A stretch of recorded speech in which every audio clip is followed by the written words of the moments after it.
Woi, woi, jangan di skip ya. Tonton semuanya biar kalian tidak kelewatan informasi yang saya berikan. Like dulu atuh, komen, share, dan subscribe. Oke?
Assalamualaikum warahmatullahi wabarakatuh. Selamat datang kembali di channel Halaman Budiman. Ngopi dulu atuh sebentar ya, biar rileks. Bismillahirrahmanirrahim.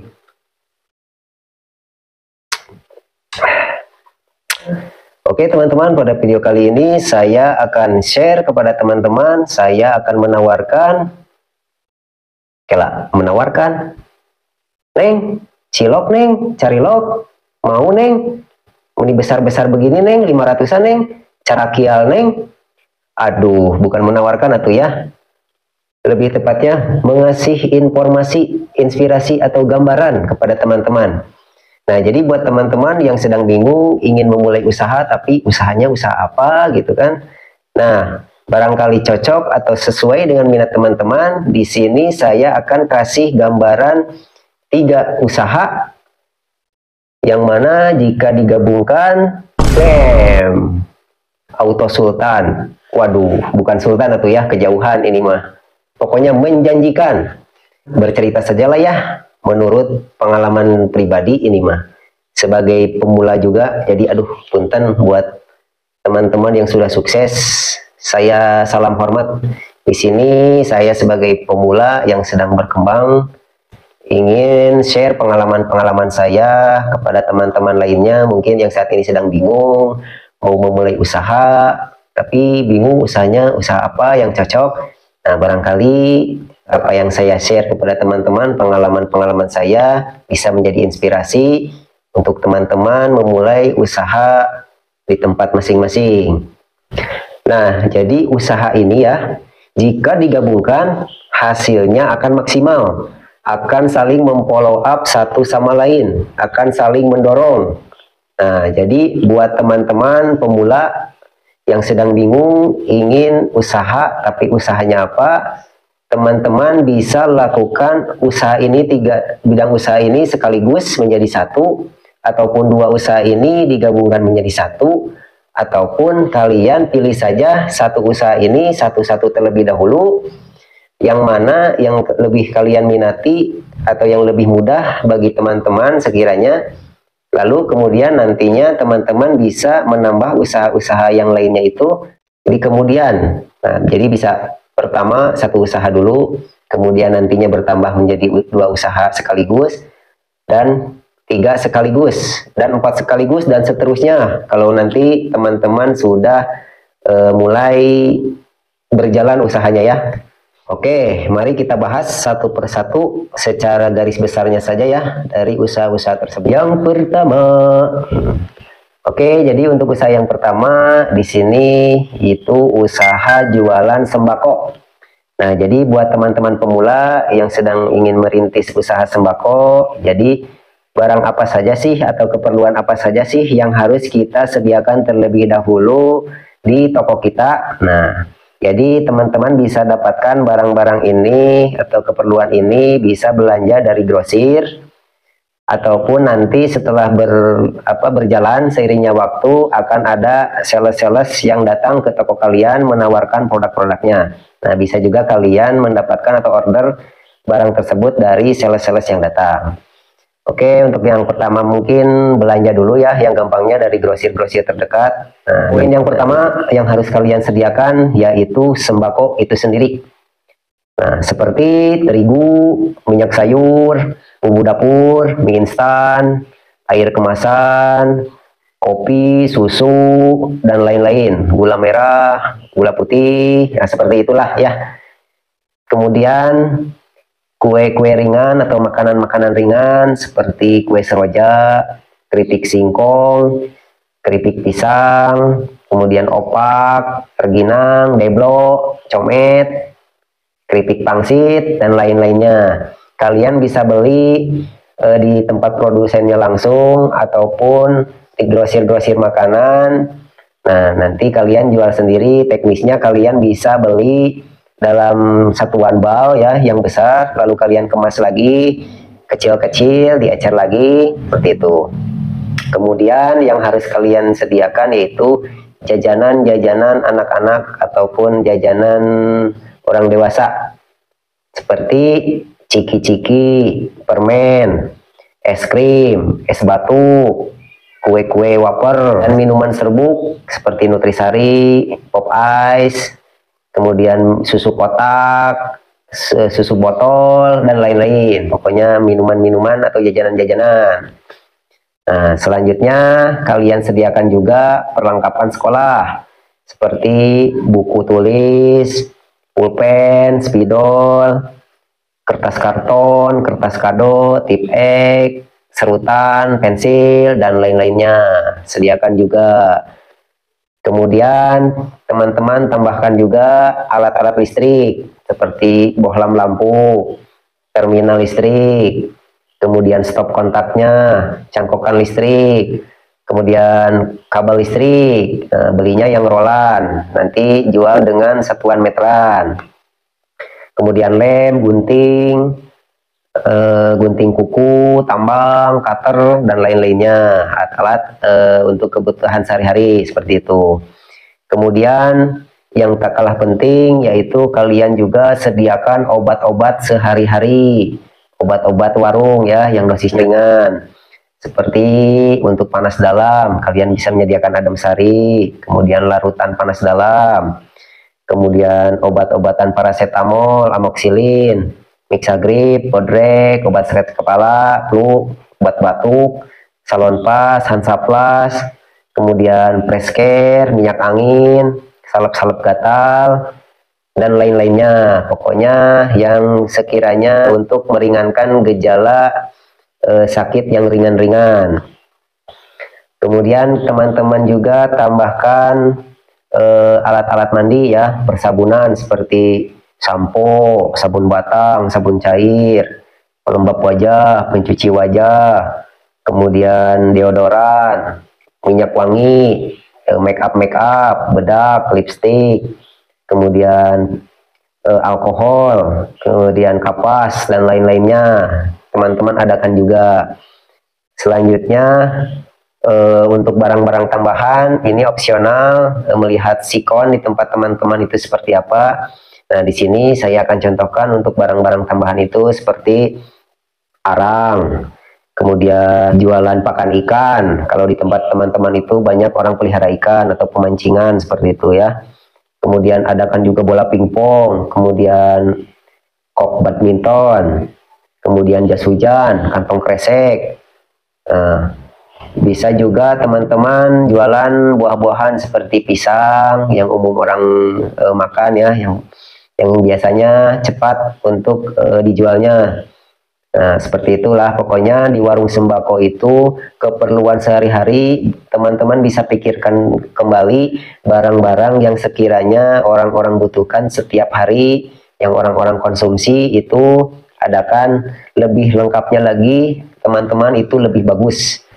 Nah, mungkin itu secara garis besar untuk jualan sembako barang-barang utama yang harus ada di toko-toko kalian. Yang kedua, jadi usaha yang kedua ini yaitu usaha di bidang konter pulsa. Nah, jadi buat teman-teman pemula yang ingin merintis usaha konter pulsa, apa saja sih yang pertama harus kita siapkan terlebih dahulu? Nah, oke, kita masuk ke pembahasan secara garis besarnya saja ya. Nah, jadi teman-teman yang harus butuhkan itu pertama tentu handphone. Nah, jadi teman-teman untuk handphone ini mungkin bisa gunakan handphone teman-teman yang saat ini sedang dipakai saja ya. Jadi untuk jualan pulsa itu tidak perlu HP yang speknya itu wah atau spek sultan, gahar. Spek kentang pun bisa dipakai untuk berjualan pulsa. Nah, dikarenakan server pulsa itu ukurannya kecil. Nah, jadi teman-teman cukup dengan menggunakan HP kentang bisa berjualan pulsa. HP ya yang pertama. Terus yang selanjutnya yaitu punya aplikasi untuk jualan pulsa atau server pulsa. Nah, jadi teman-teman minimal harus punya satu server pulsa. Nah, jadi jangan mengandalkan dari misalnya ikut ke orang lain misalnya. Ada yang order pulsa, teman-teman orderkan lagi ke tempat lain misalnya. Nah, ini untuk memperlancar usaha kita agar tidak lama.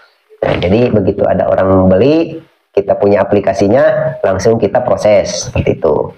Tuh, yang kedua berarti server pulsa minimal kalian punya satu, lebih dari satu lebih baik, dikarenakan untuk menunjang server yang satu down, kalian bisa backup dengan server yang lainnya. Oke, yang ketiga yang harus kalian siapkan itu yaitu voucher fisik atau voucher gosok. Nah, kalian bisa beli di grosir untuk voucher ya. Bisa dari grosir setempat, bisa dari marketplace atau dari Shopee pun juga, atau dari online shop bisa kalian dapatkan. Nah, jadi untuk XL, Telkomsel, Tri, Indosat, Axis, Smartfren, usahakan teman-teman semuanya harus ada, harus komplit ya. Nah, tergantung nantinya variannya, kalian bisa stok atau menyediakan yang dengan sedikit-sedikit saja. Dengan misalnya contoh yang ukuran giganya kecil, stoknya berapa, yang variannya agak gede, jangan banyak-banyak, satu saja dulu untuk varian yang gede-gede. Usahakan kita untuk menjangkau pasar yang luas dulu, yang biasanya anak kecil, orang tua pun yang carinya yang murah-murah terlebih dahulu. Nah, seperti itu. Voucher fisik harus kalian sediakan juga. Kemudian ditambahkan dengan aksesoris pas moving. Nah, apa itu pas moving? Yaitu aksesoris yang biasanya orang pada beli. Nah, jadi satu aksesoris bisa dipakai di handphone manapun. Nah, jadi universal sifatnya, menyeluruh, bisa digunakan untuk tipe HP manapun. Seperti handsfree atau headset, kemudian kabel USB, kabel casan ya, batok casan, kemudian sarung tangan game, sarung jempol, SD card, kemudian SIM ejector, kemudian kabel jack audio ya yang dari HP ke salon, ke subwoofer. Nah, itu usahakan teman-teman sediakan. Jadi aksesoris pendukung yang universal, yang biasanya bisa dipakai untuk semua HP. Nah, seperti gantungan HP juga tuh masuk ke aksesoris pas moving. Nah, nantinya Setelah usaha konter kalian berjalan, kalian bisa mengenal pelanggan-pelanggan di tempat teman-teman. Jadi nantinya bisa kalian tambahkan lagi untuk tempered glass, kemudian casing HP. Nah, ini di tahap yang selanjutnya. Jadi untuk pemula ini skip dulu yang untuk TG, case HP, karena ini sifatnya tidak universal. Adapun yang universal seperti tempered glass, nah itu kadang-kadang kurang presisi di HP-nya. Jadi untuk TG casing itu kan spesifik, harus tahu dulu di tempat kalian itu biasanya orang-orang pakai HP-nya yang agak jadul atau yang selalu yang terupdate. Nah seperti itu. Jadi harus mengetahui konsumen-konsumen di tempat kita itu seperti apa untuk TG dan casing ya. Jadi ini lakunya itu akan lambat karena spesifik penggunaannya tidak universal, jadi satu HP satu aja gitu kan. Nah, selanjutnya teman-teman juga bisa tambahkan mesin printer stroke. Nah, jadi printer thermal ini bisa digunakan untuk mencetak transaksi di counter kalian seperti struk token listrik atau struk tagihan-tagihan listrik. Nah, nanti kan bisa dicetak dari printer tersebut. Nah, seperti itu. Jadi, yang harus kalian siapkan tentunya HP operasional, punya server pulsa, menyediakan voucher fisik, menyediakan kartu perdana, menyediakan aksesoris pas moving, kemudian menyediakan printer stroke, dan terakhir menyediakan tempered glass atau casing HP. Nah, jadi untuk pemula itu saja dulu, coba untuk kalian lengkapi ataupun atur-atur budgetnya untuk bisa mencakup atau menyediakan dari barang-barang tersebut. Yang ketiga, nah oke, untuk bahasan yang ketiga yaitu usaha di bidang percetakan. Nah, percetakan ini di dalamnya mencakup fotokopi, print, laminating, cetak foto, dan lain-lain. Nah, jadi kalian bisa juga untuk menyediakan jasa ketik atau jasa membuat laporan, membuat tugas, membuat clipping, menjilid laporan, ya, menjilid buku, seperti itu.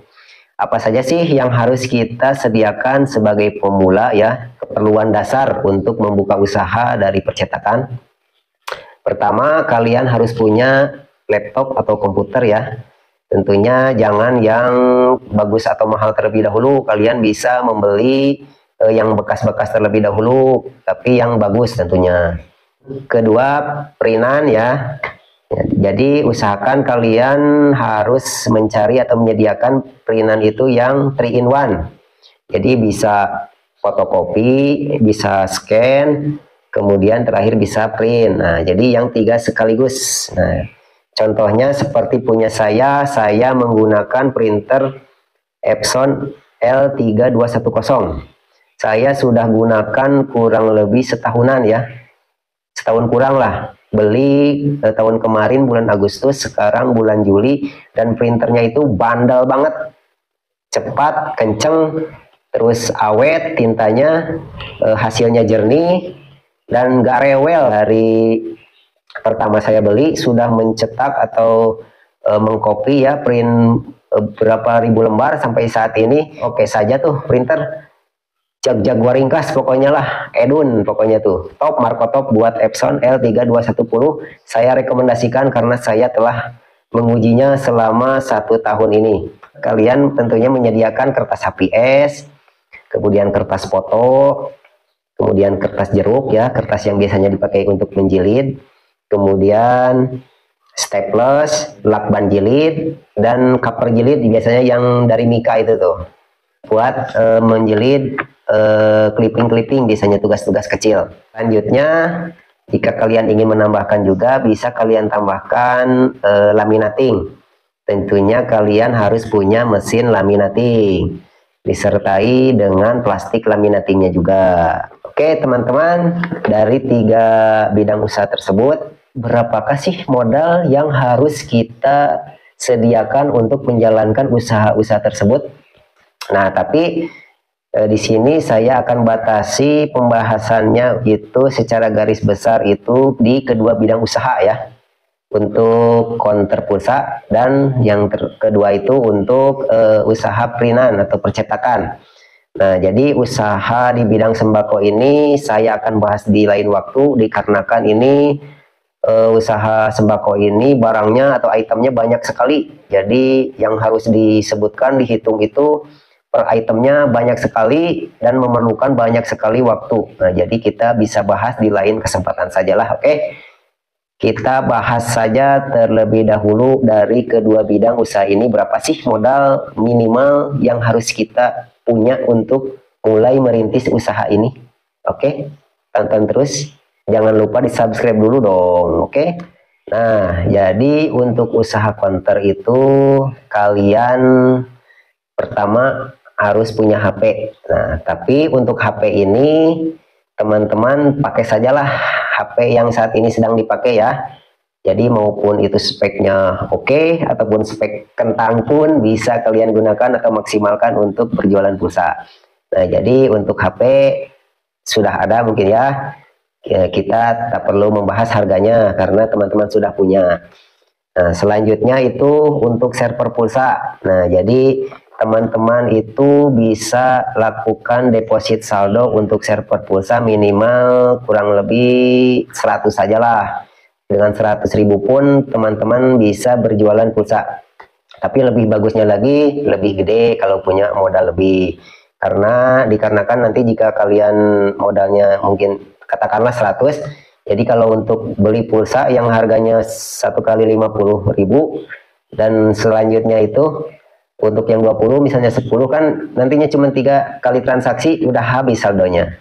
Jadi harus isi lagi cepat-cepat. Nah, jadi usahakan untuk saldo itu amannya 100 ke atas. Nah, taruhlah 150, oke, sepakat. Nah, jadi untuk server pulsa kita hitung 150 saja. Selanjutnya voucher fisik, teman-teman bisa beli di grosir-grosir terlebih dahulu ya. Ya bilangnya aja mau merintis usaha, jadi bisanya cuman beli sedikit-sedikit gitu. Untuk voucher XL, Telkomsel dengan berbagai varian gigabyte-nya. Pengalaman saya dahulu dengan modal 300.000 pun kita sudah mendapatkan cukup bervariasi voucher-voucher fisik ya. Dari Telkomsel belinya yang gigabyte-nya kecil-kecil dulu aja, stoknya yang gede-gede cukup satu saja dulu. Nah, seperti itu. Jadi 300.000 pun sudah cukup. Oke, deal. Kita masukkan 300.000. Kemudian kartu perdana. Nah, untuk kartu perdana itu modalnya kurang lebih 150. Nah, jadi untuk sekarang itu kan kartu perdana apalagi yang sudah ada isinya di dalamnya ya, kuotanya itu kan sudah lumayan harganya. Contohnya saja pun XL yang di dalamnya ada kuota 1 GB pun sekarang sudah berada di harga modal 10.000 sampai 11.000-an satu buahnya. Nah, jadi menurut pengalaman saya di modal untuk kartu perdana cukup 150 pun sudah bisa menyediakan banyak kartu perdana dari masing-masing provider. Selanjutnya aksesoris pas moving. Nah, jadi untuk beli headset, kabel USB, kemudian gantungan HP dan lain-lainnya itu modalnya dengan 300 atau 400 ribuan pun sudah cukup banyak. Jadi bisa kita menyediakan headset, kabel USB, batok casan, kemudian sarung tangan jempol, sarung tangan game. Nah, dengan modal 300 pun sudah lumayan kita bisa nyetok 3 barang atau 3 item dari setiap jenisnya. Kemudian selanjutnya yang harus kita sediakan itu tempat atau tatakan dari kartu perdananya itu. Nah, jadi untuk menyimpan merapikan kartu perdana itu kurang lebih sekitar 50 ribuan lah. Bisa dapat 4 atau 5 tempat simpan kartu. Bisa kalian beli di online shop ya, banyak di Shopee, Lazada, Tokopedia. Kemudian untuk opsionalnya teman-teman bisa tambahkan printer. Untuk printer sendiri bervariasi, harganya ada yang mulai 150 ribuan, ada yang 300-an. Nah, tapi itu untuk tahap lebih lanjutnya. Nah, jadi buat pemula setelah kita kalkulasikan kurang lebih sekitar 900.000 pun atau 800.000 ya, bisa kurang ataupun bisa lebih bagus, itu kita bisa memulai usaha bisnis berjualan pulsa, paket data atau counter pulsa. Nah, dengan modal sekecil itu pun kita bisa memulainya. Jadi seiringnya berjalannya waktu, kita usahanya terus berkembang, nah modalnya kita terus tambah berkembang, nantinya juga insya Allah akan sukses dan besar teman-teman, seperti itu. Nah, jadi dengan modal 900.000 kita bisa mulai berjualan pulsa, nah, seperti itu. Oke, lanjut kita ke pembahasan usaha yang kedua, yaitu usaha percetakan. Jadi apa saja dan berapakah modal yang harus kita sediakan ya minimalnya untuk kita bisa memulai usaha percetakan seperti itu. Nah, jadi teman-teman, pertama yang harus kalian butuhkan yaitu laptop atau komputer. Nah, jadi teman-teman bisa beli atau dapatkan laptop atau komputer bekas saja ya. Jangan langsung yang mahal-mahal, yang penting bisa dioperasionalkan saja. Nah, jadi dalam pengoperasionalkan kan di bidang percetakan ini, pertama untuk dokumen kita harus menguasai, kita harus bisa mengoperasikan Microsoft Word. Nah, kemudian untuk cetak foto dan latar warna foto itu kita bisa gunakan software Adobe Photoshop. Nah, seperti itu ya. Untuk laptop sendiri kita bisa dapatkan untuk yang kualitasnya layak untuk bisa dioperasionalkan di percetakan itu sekitar 1.500.000 saja. Nah, seperti yang saya gunakan itu laptop kentang, tapi bisa untuk mengcover, mengoperasikan semua dari kebutuhan di percetakan kita. Nah, selanjutnya kita itu perlu printer. Nah, jadi printer ini yang 3-in-1. Jadi saya gunakan Epson. Kenapa Epson? Dikarenakan Epson ini terkenal dengan kebandelannya, ketahanannya ya. Jadi banyak produk yang lebih murah sebenarnya dari Epson, tapi saya tidak memilih produk-produk tersebut karena setelah saya review, mencari sumber-sumber dari yang lain, ternyata kurang awet dan kurang maksimal hasilnya. Jadi pilihan saya jatuh ke Epson L3210, itu sudah bisa mengcover fotokopi, scan, print dengan oke dan bandel printernya. Nah, untuk harganya sendiri kita bisa dapatkan di harga 2,4 jutaan saja teman-teman. Nah, jadi selanjutnya untuk kebutuhan printer, fotokopi dan lain-lainnya itu kita harus sediakan kertas HPS. Harganya itu untuk ukuran yang A4 itu sekitar 45 ribuan per rimnya, 500 lembar. Nah, jadi kita kalkulasikan saja untuk kertas-kertas HPS ditambah kertas jeruk, jilid, kemudian staples, lakban dan lain-lainnya itu sekitar 70.000 atau 100 ribuan saja.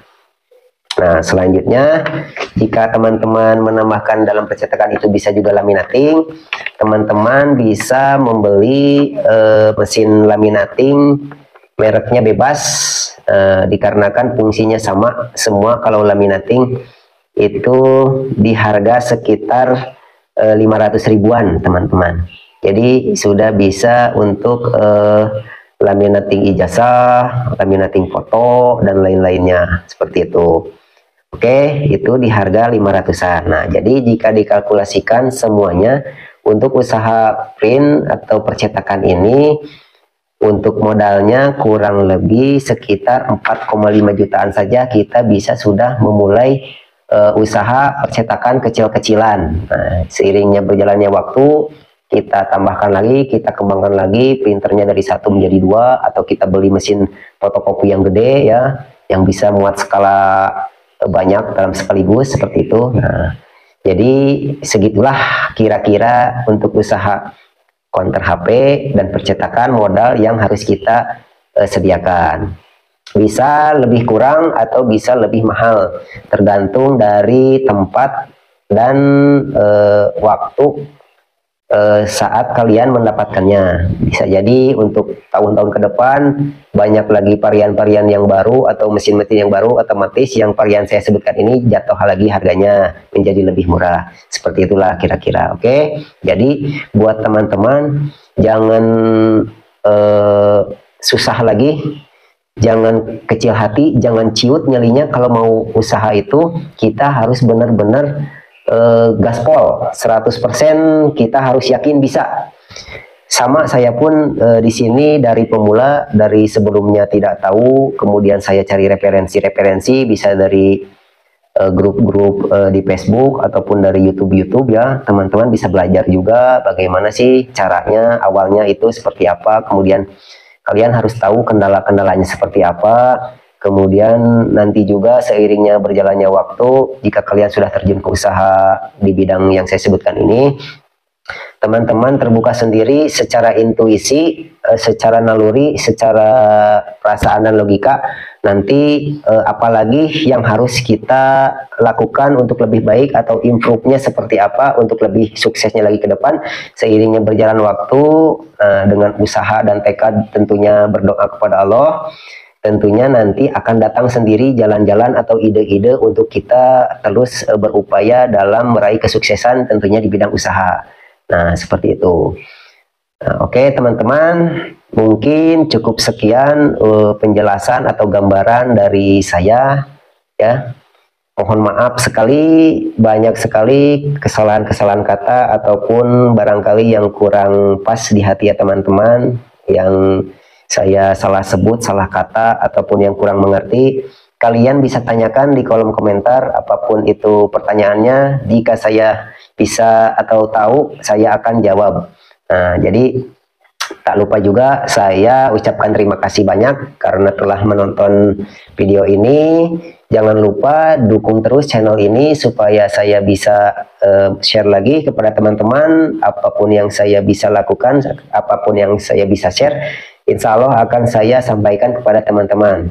Oke, di sini saya juga sama masih belajar, masih pemula, masih butuh bimbingan, masih butuh bahan pembelajaran untuk lebih baik ke depannya. Untuk itu mari kita saling mengingatkan, saling mendoakan, saling mensupport satu sama lain untuk kesuksesan kita semua. Jangan lupa like, komen, share, dan subscribe agar kalian tidak ketinggalan informasi-informasi yang dibagikan di channel Halaman Budiman. Oke? Sampai berjumpa di lain kesempatan. Sampai berjumpa di video saya selanjutnya. Wassalamualaikum warahmatullahi wabarakatuh. Cilok neng, cilok. Tong pohon neng, cilok. Mantap.